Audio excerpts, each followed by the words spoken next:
Hello बच्चों। आज मैं आप लोगों को क्लास 8 की जो आपके पास लेटेस्ट एडिशन की आर डी शर्मा की बुक है ना, तो जैसे कि आप लोगों को पता है कि इस बुक में हमने अपने चैप्टर नंबर 18 जो है मेंसुरेशन, उसके एग्जांपल्स पहले स्टार्ट कर रखे हैं समझने, क्योंकि इसके चैप्टर के एग्जांपल्स भी काफ़ी इंपॉर्टेंट है। तो आज की क्लास में मैं आपको एग्जाम्पल 3 कराने वाली हूँ, जो कि पेज नंबर 18.5 पे है। लेटेस्ट एडिशन की आर डी शर्मा की बुक है ये। ठीक है, चलिए शुरू करते हैं।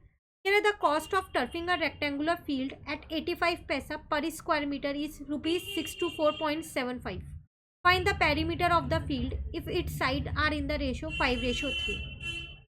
आपसे क्या कह रहे हैं, एक रेक्टेंगुलर फील्ड है, उसकी कॉस्ट दे रखी है टर्फिंग की 624.75, टोटल कॉस्ट दे रखी है और पर मीटर कॉस्ट भी दे रखी है। ये पर स्क्वायर मीटर है, मतलब ये एरिया के अकॉर्डिंग कॉस्ट दे रखी है। आपको क्वेश्चन में पेरीमीटर फाइंड करना है अगर उस रेक्टेंगल की साइड्स की रेशो 5:3 है। तो सबसे पहली बात, आपको यहाँ पर 85 पैसा पर स्क्वायर मीटर है, तो ये एरिया की कॉस्ट है।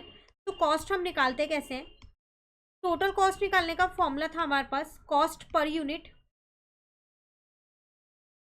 मल्टीप्लाई एरिया, यही होता है।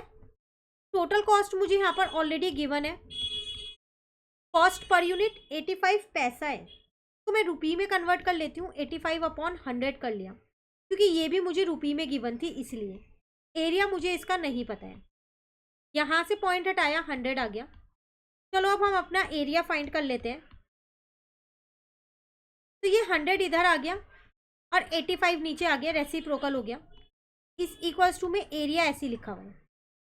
ठीक है, मेन है ये, आपको इसको याद रखना है। 100 से 100 हमने कट कर दिया। अब 62475 को आप चाहो तो पहले 5 से कट कर लो और 85 को भी कट कर लो, और आप चाहो तो इसको डायरेक्ट भी कट कर सकते हो। 735 पे पूरा पूरा जाएगा, तो आपका एरिया यहाँ से निकल गया कितना? 735।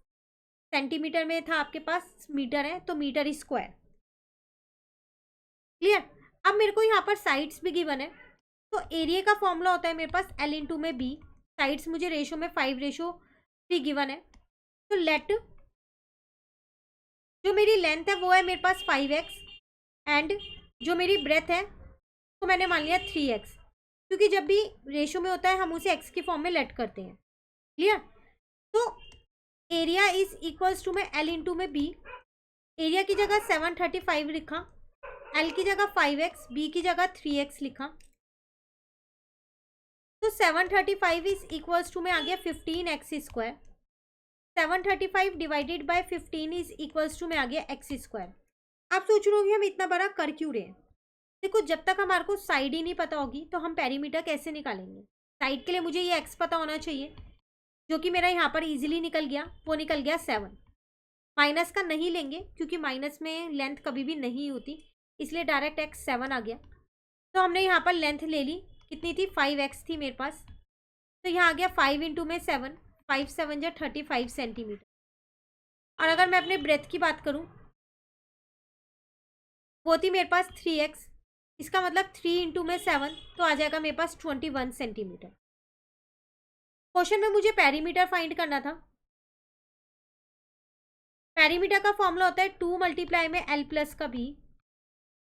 तो 2 मल्टीप्लाई L की जगह 35 और B की जगह 21 हो जाएगा। तो यहाँ पर 5 + 1 6, 3 + 2 5 हो गया। 56 को हमने क्या किया, 2 से यहाँ पर इंटू कर लेते हैं, तो यहाँ पर मेरा पेरीमीटर निकल गया 112 मीटर। ठीक है, ये यूनिट्स आपके पास मीटर में है, सेंटीमीटर में नहीं थी। क्लियर है? तो पेरीमीटर निकालने के लिए हमने पहले अपनी लेंथ और ब्रेथ निकाली और उसके बाद पेरीमीटर निकाला। कंप्लीट हमारा एग्जाम्पल 3। मिलते हैं नेक्स्ट क्लास में आगे के एग्जाम्पल के साथ। इसके साथ साथ और चैप्टर के सॉल्यूशंस चैनल पे अपलोड हो रहे हैं, आप उन्हें भी कवर कर सकते हैं। Thank you.